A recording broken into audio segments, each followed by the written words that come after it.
नमस्कार दोस्तों, मैं प्रोफेसर सुधीर सिंह अंतरिक्ष चेतना के इस ताजा अंक में आपका स्वागत करता हूं। इस कड़ी का मूल जो प्रश्न है जिस पर आज हम चर्चा करेंगे वो बंगाल का चुनाव और बांग्लादेश से इसका संबंध। चूँकि चुनाव हो चुका है और कल 4 मई को इसकी गिनती है, काउंटिंग है, तो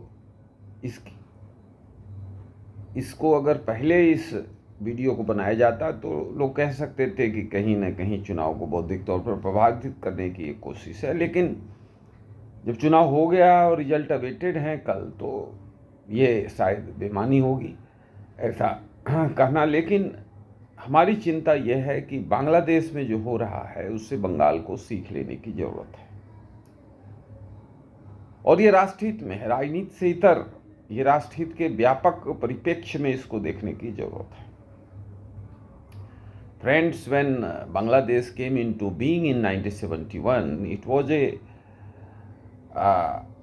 cultural embodiment, and it was also stated by many scholars that the notion of two-nation theory has been utterly failed because Pakistan resolution was moved by Shere Bangla, then Chief Minister of then Bengal, Fazlur Haq, and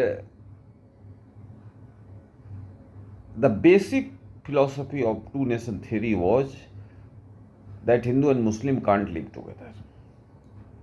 But emergence of Bangladesh in 1971 manifested that Muslims and Muslims can't together, and ethnicity, language, culture are more dominant than religion.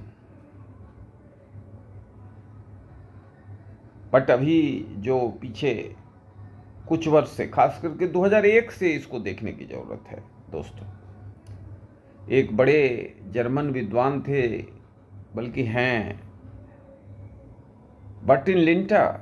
उन्होंने 2008-9 के आसपास फार eastern economic review, एक leading magazine उस जमाने की थी, अब शायद उसको नामकरण चेंज है, उन्होंने लिखा the cocoon of terror in other Afghanistan is making in Bangladesh. मैंने professor Sudhir Singh and professor Dipankar Sen Gupta ने भी एक पुस्तक 2004 में संपादित की थी, humanity and human rights in Bangladesh, और role of Bangladesh in north east insurgency. 3 मुद्दों को जो आज इन पुस्तकों के लिखने के लगभग 22-23 साल बाद घटित हो रही है, इसके बारे में इन पुस्तकों में हमने विस्तार से चर्चा की। आज उन्हीं मुद्दों को हम हाईलाइट करना चाहते हैं। दोस्तों, बांग्लादेश और भारत की सीमा लगभग 4000 किलोमीटर की है, और चीन तो नहीं, तिब्बत और भारत की सीमा, चूँकि लद्दाख से अरुणाचल के बीच जो है वो तिब्बत है, चीन नहीं है। इस पर कभी अलग से एक वीडियो बनेगा। तो लद्दाख से अरुणाचल के बीच जो तिब्बत की सीमा हमसे लगती है उसकी लंबाई 3400 कुछ किलोमीटर है, लेकिन बांग्लादेश के साथ जो हमारी सीमा लगती है वो 4000 से थोड़ी सी ऊपर है। पश्चिम बंगाल से लेकर के त्रिपुरा तक बांग्लादेश लगता है। तो इंटायर नॉर्थ ईस्ट को एक सी रूट भी देता है। लेकिन बांग्लादेश में जो हुआ दोस्तों वो बड़ी त्रासदीपूर्ण है, और उसका असर बंगाल पर आज न कल पड़ रहा है और पड़ेगा आगे। और ऐतिहासिक परिप्रेक्ष्य में देखें, हिस्टोरिकल रूट्स इसको देखें, तो जब पाकिस्तान बना तो 22-23% जो है हिंदूज थे आज के बांग्लादेश में, और आज 7% पर आ गए। तो 15% कहाँ चले गए? हवा में तो इवापोरेट नहीं हो गए, ये निश्चित तौर पर पलायन कर गए, भारत को आए, और कुछ कन्वर्ट भी हो गए। तो 22% से 7% 1971 से 2026 के बीच में हो गए दोस्तों। तो 29 साल और 26 साल, लगभग 54-55 साल में 15% घट गए। तो इस रेशियो से अगले 20 साल में बांग्लादेश में हिंदू जीरो हो जाएगा। पश्चिम बंगाल के कुछ जिले, मुर्शिदाबाद जैसे कुछ जिले हैं जहां हिंदू 20% पे आ गए हैं। ये सीमाई इलाके हैं। हमने सीमाओं का तो फेंसिंग किया है, लेकिन लगभग 250 नदियां हैं बांग्लादेश और भारत के बीच में। अब नदियों के ऊपर फेंसिंग कैसे करेंगे? और माइग्रेशन इन्हीं रास्तों से होता है। तमाम सुरक्षा प्रबंधों के बावजूद सुरक्षा प्रबंध में भी कुछ लीकेज है, उस पर भी संबंधित एजेंसियों को ध्यान देने की जरूरत है। लेकिन मूल बात यह है कि इस्लामिक उम्मा और पॉलिटिकल इस्लाम अभी भी बांग्लादेश के कंटेक्स्ट में जिंदा है। हाल के वर्षों में खास करके शेख हसीना को जब से हटाया गया है पिछले 1.5 साल से, और बांग्लादेश में अब चुनाव हुआ है और उस चुनाव के बाद थोड़ी रिलेटिव पीस आई है। इसके पहले जो बांग्लादेश में हिंदुओं का नरसंहार हुआ, वो इस बात को रेखांकित करता है कि पॉलिटिकल इस्लाम जो है वो कल्चरल नेशनलिज्म पर भारी पड़ रहा है।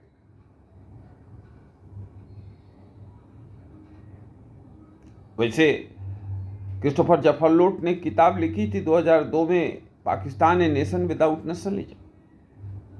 पाकिस्तान में अपनी तरह की समस्या है, बलूच हथियार उठाए हुए हैं, उन पर भी कभी कोई एक सेपरेट वीडियो बनाया जाएगा। लेकिन आज बांग्लादेश के कंटेक्स्ट में मैं ये कहना चाहता हूं कि पॉलिटिकल इस्लाम एंड उम्मा still alive in the context of Bangladesh. We need to look into the happenings in Bangladesh in which Hindus were targeted, butchered, eliminated, killed, burnt like birds. It vindicates the kind of inhumanity, barbarianism perpetuated in the name of Islam. And this process has not stopped with the arrival of Tariq Rahman as the Prime Minister of Bangladesh. Because BNP and Jamaat Islami's nexus is a historical reality. When they were politically weak, they kept fighting against Sheikh Hasina's Awami League in collaboration with each other. So if there will be an existential threat, BNP will again make an alliance with the Jamaat. Right now it is not. So दोस्तों, बांग्लादेश का असर बंगाल में क्यों? इसलिए कि बंगाल और बांग्लादेश भाषाई तौर पर एक है। रविन्द्रनाथ टैगोर और काजी नजरुल इस्लाम बंगाली अस्मिता, बंगाली संस्कृति, बंगाली भाषा के बड़े अग्रणी हार्बिंगर हैं। इसलिए दोनों जगह उनको उतना ही सम्मान है, बांग्लादेश के अंदर और बंगाल में भी। लेकिन अभी जो अनरेस्ट हुआ बांग्लादेश में, उसमें रविन्द्रनाथ टैगोर का जो पुश्तैनी घर था, बांग्लादेश के तरफ पड़ता है, उसको फूंक दिया उपद्रवियों ने। तो क्या उन उपद्रवियों को बंगाली नेशनलिज्म का भान था? क्या अपने राष्ट्र कवि जिन्हें अमार सोनार बांग्ला कहा, उसके प्रति कोई श्रद्धा भाव था? इससे लगता है कि नहीं था। कुछ लोग कहेंगे कि ये लोग फ्रिंज पर हैं, इसलिए इन्होंने किया, इसके लिए इनको नजरअंदाज करना चाहिए। आंशिक तौर पर तो ये बात सही लगती है, लेकिन गहराई से देखें, इंपीरिकल तरीके से देखें तो ऐसा संभव नहीं है।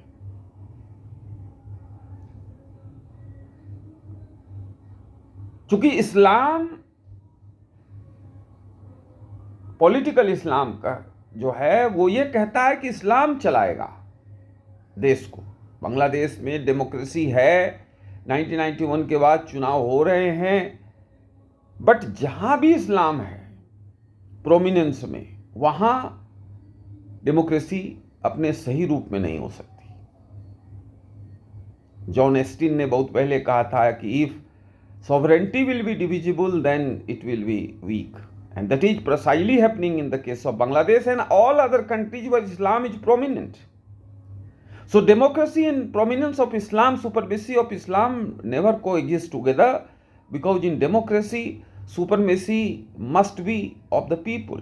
The writ of power must be originates from the people's will, and wherever Islam is powerful it will never happen. अब ये थ्योरेटिकल फ्रेमवर्क से थोड़ा प्रैक्टिकल की तरफ आए। जो डेमोग्राफिक चेंजेज आ रहे हैं बंगाल के अंदर, कलकत्ता शहर भी अब उससे छूता नहीं है। कलकत्ता शहर के भी कुछ इलाके में मुस्लिम आबादी इतनी अधिक हो गई है कि वहां के हिंदू स्लो मोड में उस इलाके को खाली कर रहे हैं, अन्य इलाकों में जा रहे हैं, और बहुत सारे बंगाली भद्रलोक के लोग दिल्ली एनसीआर रीजन में आके बस रहे हैं। ये बड़ी बेचैनी की वाली बात है दोस्तों। इसका जो पेस है वो बड़ा कम है, लेकिन ये पेस बढ़ रहा है, स्टीडली बढ़ रहा है। तो बंगाल के लोगों ने फैसला दे दिया है, फैसला बक्से में बंद है, कल इसको खोला जाएगा। डेमोक्रेटिक तरीके से चुनाव हुए हैं, लेकिन मैं बंगाल के लोगों और पूरे देश के लोगों को, खास करके पूर्वी भारत के लोगों को ये कहना चाहता हूं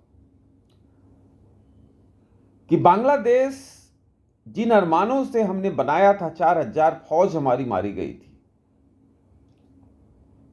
कत्लेआम किया पाकिस्तानी आर्मी के लोगों ने, 40 लाख लोगों को मारा, 20 लाख औरतों के साथ रेप किया, लेकिन उन्हीं रेपिस्टों के साथ आज बांग्लादेश की जनता कोलैबोरेट कर रही है। ये बड़े चिंता का सबब है, और ये हो रहा है पॉलिटिकल इस्लाम के नाम पर, उम्मा के नाम पर,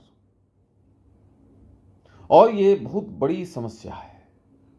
तस्लीमा नसरीन ने लज्जा नामक अपनी प्रसिद्ध पुस्तक में इस बात को रेखांकित किया है कि किस तरह से बांग्लादेश में हिंदुओं के साथ बाबरी मस्जिद जब शहीद हुआ था तो उस समय किस तरह से हिंदुओं के साथ अत्याचार हुए थे।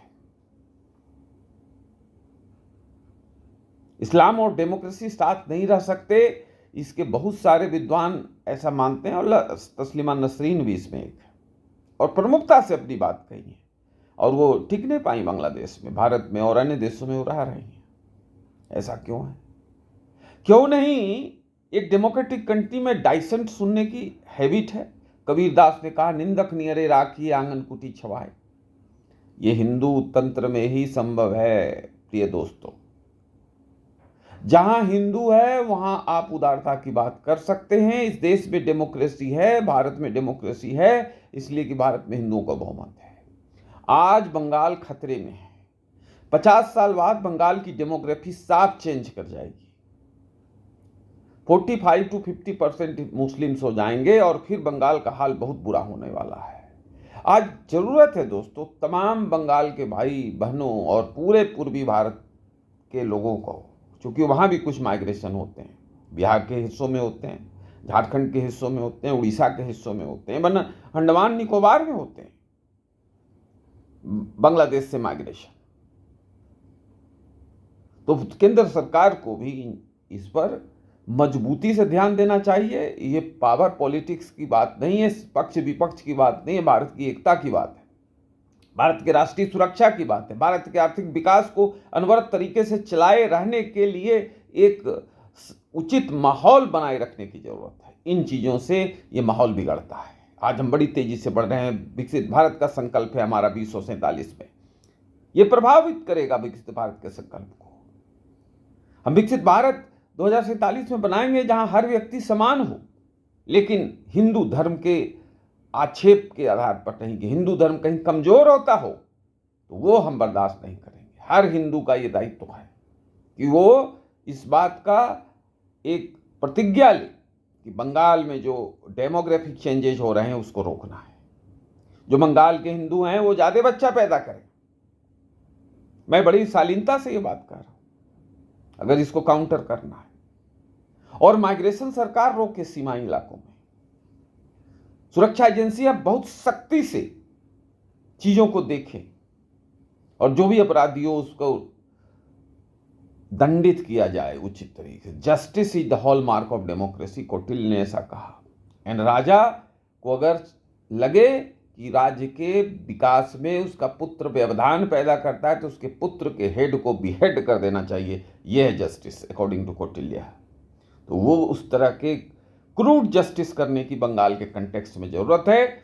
आज मैं मानता हूं कि हर व्यक्ति को, हर हिंदू को इस बात के लिए अपने आंख, कान और सारे तंतु खोल के विचार करना चाहिए। ना सिर्फ विचार करना चाहिए बल्कि इस पर एक्शन लेना चाहिए।